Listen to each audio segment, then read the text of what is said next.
Hi friends, मैं परविंदर खारी। Friends, आज की हमारी गेम हितेश वाघेला जी की वीडियो रिकमेंडेशन है। उन्होंने इस गेम के ऊपर वीडियो बनाने के लिए कहा था। बहुत ज़्यादा स्पेसिफिक उस गेम के बारे में उन्होंने नहीं बताया था। अलेक्जेंडर एलखाइन वर्सेस एफएम बोगो लूबोव, जिस भी तरह से इस नाम को प्रोनाउंस करेंगे। खैर फ्रेंड्स, सन 1922 की उन्होंने गेम रेकमेंड की थी, लेकिन 1922 में इन दोनों खिलाड़ियों के बीच में आई थिंक 4 या 5 गेम्स खेली गई थी, 4 थी शायद। 2 गेम्स ड्रॉ रही थी और 2 का रिजल्ट आया था। तो एग्जैक्टली कौन सी गेम थी पता नहीं, लेकिन जिस गेम को मैंने सेलेक्ट किया है वो है क्वीन सेक्रीफाइसेस की गेम। D4 के साथ यहाँ एफएम ने शुरू किया। अलेक्जेंडर ने यहाँ सॉरी F5 का रिस्पॉन्स दिया। C4 हुआ, नाइट F6, G3, देन हुआ E6, बिशप G2, बिशप से आई चेक। इसको रोकने के लिए बिशप बीच में लग गया। Bishop takes D2 check, knight takes D2, then knight C6, knight G goes to F3। और इसके बाद दोनों साइड्स का आया कैसल डच डिफेंस। D6 हुआ, देन क्वीन आई B3 स्क्वायर पर। मुझे लगता नहीं कि किसी भी तरह का कोई प्रॉब्लम होने वाला है, नहीं होगा बिल्कुल। किंग H8, फिर भी यहाँ पर पहले अलेक्जेंडर ने कर लिया। क्वीन गई C3 स्क्वायर पर, देन हुआ E5, E3, A5, देन हुआ B3। क्वीन गई E8 स्क्वायर पर, और क्वीन का E8 स्क्वायर पर जाने के बाद इंटेंशंस बिल्कुल क्लियर है। किंग क्वीन को किंग की साइड का धकेलना शुरू कर दो। A3 हुआ, देन क्वीन गई H5 स्क्वायर पर, जो एक्सपेक्टेड था। H4 पहले खेला गया, देन हुआ नाइट G4, और फिर से नाइट के G4 स्क्वायर पर आने के बाद इमीडिएट कोई इश्यूज है नहीं। नाइट G5 यहाँ वाइट ने ऑप्ट किया। वाइट को कोई बहुत स्ट्रेट फॉरवर्ड एडवांटेज मिलता हो मुझे अभी फिलहाल नज़र नहीं आ रहा है। ऐसा लगता नहीं कि इस तरह से कुछ मेटल एक्सचेंज होने वाला है। वेल, बिशप D7 यहाँ पहले खेला गया। तो अब प्रॉब्लम है कि वाइट इस ब्रेक जो डेडलॉक बन चुका है, इस ब्रेक इसमें ब्रेक थ्रू कैसे निकाले। डी टेक C5 एक कंसिडरेबल ऑप्शन है। ये खेलने की कोशिश करनी चाहिए थी, इस पॉइंट पर अवेलेबल है। नाइट टेक C5 ही होता यहाँ से अगर ये गेम आगे बढ़ती तो। खैर, पहले खेला गया E5, E3, सॉरी F3।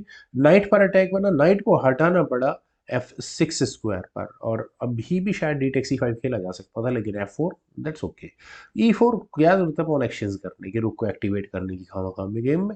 रुक attack goes to D1, then हुआ H6, नाइट को हटाओ, बहुत देर होगी इस नाइट को यहाँ रखे हुए। नाइट गया H3 स्क्वायर पर, देन हुआ D5, night F1, then night E7 square पर। और यहाँ से ये नाइट कहाँ जा सकता है? आई डोंट थिंक सेक्रीफाइस कोई एक्सेप्टेबल होगा इस पॉइंट पर अभी, तो मुझे लगता नहीं है।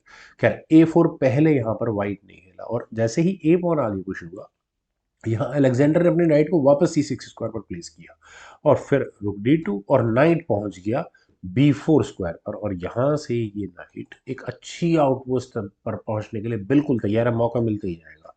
बिशप H1, देन क्वीन गई E8 स्क्वायर पर। ओके, क्वीन E8, ये इंटरेस्टिंग हो जाता है। यहाँ क्वीन बिशप की बैटरी, देखते हैं क्या करेगी। तो सी टेक्स D4 की ऑप्शन को अगर यहाँ पर वाइट ऑप्ट करेगा तो नाइट टेक्स D5 होगा। क्वीन पर अटैक होगा, क्वीन को जाना होगा। चलते गेम पर ही देखते हैं। गेम में यहाँ खेला गया था रुक G2, देन हुआ D takes C4। B takes C4 होने के बाद बिशप टेक्स A4, एक pawn extra. Yes exactly. Knight गया F2 स्क्वायर पर, ताकि अभी फिलहाल कोई प्रॉब्लम आए ही ना। वेल, बिशप गया D7 स्क्वायर पर, then night D2, B5, then night आया D1 स्क्वायर पर। और वाइट की प्रॉब्लम है कि उसके पीसेस बहुत ज़्यादा क्रैम्प्ड हो चुके हैं। नाइट D3, और मौका मिलते ही जैसे मैंने कहा कि ब्लैक यही काम करने वाला है। और अगर आप ये बिशप की फायरिंग रेंज देख रहे हैं तो टैक्टिकल चांसेस हैं, लेकिन लगाना बहुत मुश्किल होगा। नाइट को कैसे एलिमिनेट किया जा सकता है। लेकिन मैं यहाँ फिर भी कहूँगा कि एफएम ने इस गेम को यहाँ इस पॉइंट तक बहुत अच्छा होल्ड करके रखा है। पर यहाँ रुक टेक C5, एक एक्स्ट्रा पॉन जीतने को मिला नहीं। अलेक्जेंडर एलेखाइन ने पूरी गेम फंसा दी है। यहाँ पहले खेला गया B4, और यहाँ आया है क्वीन पर अटैक। रुक हो चुका है अनडिफेंडेड। अब वाइट के सामने प्रॉब्लम है कि किस तरह से मेटल एक्सचेंज को इक्वल रखा जाए, और अलेक्जेंडर ने गजब का मूव खेला है ये वाला। Rook takes A8, queen exchange asking कहेंगे इसे। बी टेक्स C3, क्वीन यहाँ पर ले लिया।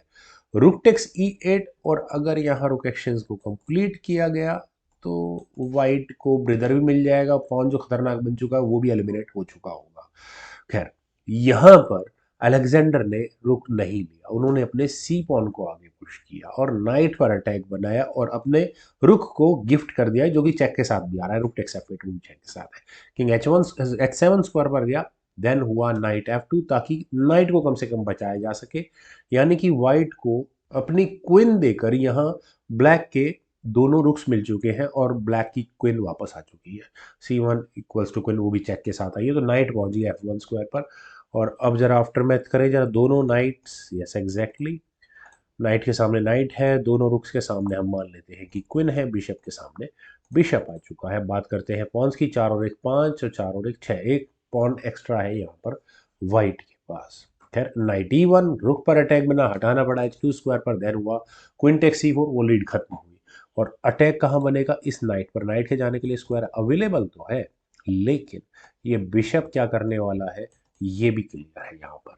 जैसे कि अगर यहाँ मान लेते हैं कि वाइट, एक सजेशन भी है वैसे, ये एक एग्जांपल भी है, सजेशन भी है, बिशप को G2 स्क्वायर पर लेकर जाए तो एक बेटर ऑप्शन हो सकती है, क्योंकि यहाँ से अगर ये काम आगे बढ़ेगी तो ब्लैक का ऑब्वियस मूव तो बिशप को B5 स्क्वायर पर लेकर आने का ही होगा। और यहाँ इस पॉइंट के बाद आपको ये checkmating threat kind of a thing नजर आ रही होगी कि बिशप को एलिमिनेट करना बहुत ज़्यादा प्रॉब्लम वाला काम नहीं है।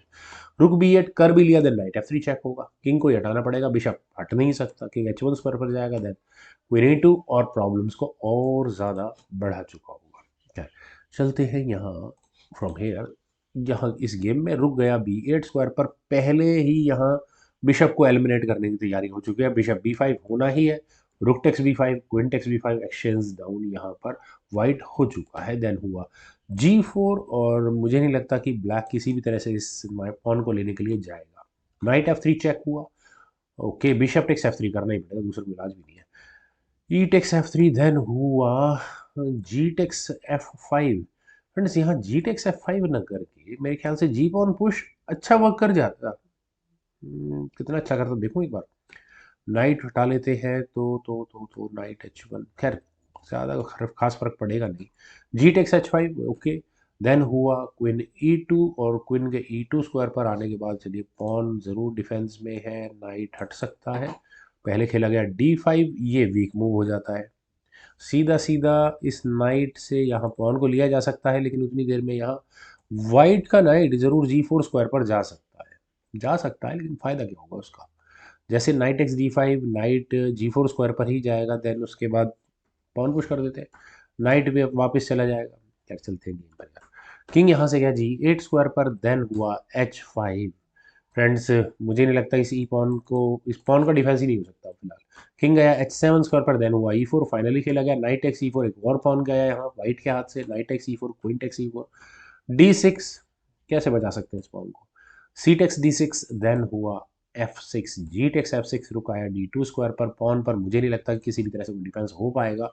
और अगर यहाँ पॉन एलिमिनेट हो भी जाएंगे, फर्क मुझे लगता नहीं है बहुत ज़्यादा पड़ने वाला है, लेकिन अलेक्जेंडर अलेखाइन ने मौका ही नहीं दिया। कैसे नहीं दिया, उन्होंने अपनी क्वीन को E2 स्क्वायर पर प्लेस कर दिया, लेके जाओ इस रुक को, कहाँ लेके जाओगे आप, सीधा सीधा चेकमेटिंग थ्रेट है, रुक कहीं नहीं जाने वाला, रुक टेक्स E2 ही करना पड़ेगा। F टेक्स E2 के होने के बाद इस पॉन को प्रमोट करना, नाइट को बचाना पड़ेगा या इस पॉन प्रमोशन को रोकना पड़ेगा, वैसा पॉन प्रमोशन रोकनी पड़ेगी। किंग F2 क्या, ई टेक्स F1 चेक, चलिए नाइट एलिमिनेट हो चुका है। किंग टेक्स F1 होने के बाद अब बात करते हैं 2 पॉन वर्सेस 3 पॉन की लड़ाई है, और जिसमें कि ब्लैक का किंग थोड़ा सुपीरियर पोजीशन हो जाता है किंग के G7 स्क्वायर पर आने के बाद। King E2, king F7, king E3, king E6, then king E4, कोई दिक्कत नहीं, एक चेक दे दो।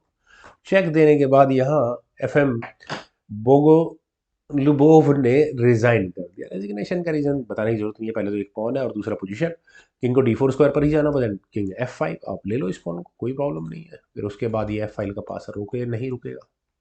खैर फ्रेंड्स, हितेश वाघेला जी ने काफ़ी अच्छी गेम बताई, मुझे उम्मीद है आप सभी लोगों को ये गेम और मेरी प्रेजेंटेशन ज़रूर पसंद आई होगी। तो आप लोग इस वीडियो को लाइक, शेयर और मेरे से यूट्यूब चैनल चेस गुरु को प्लीज़ सब्सक्राइब ज़रूर करें। आपके कमेंट्स का मुझे बेहद इंतजार रहेगा। Thank you for watching and bye for now.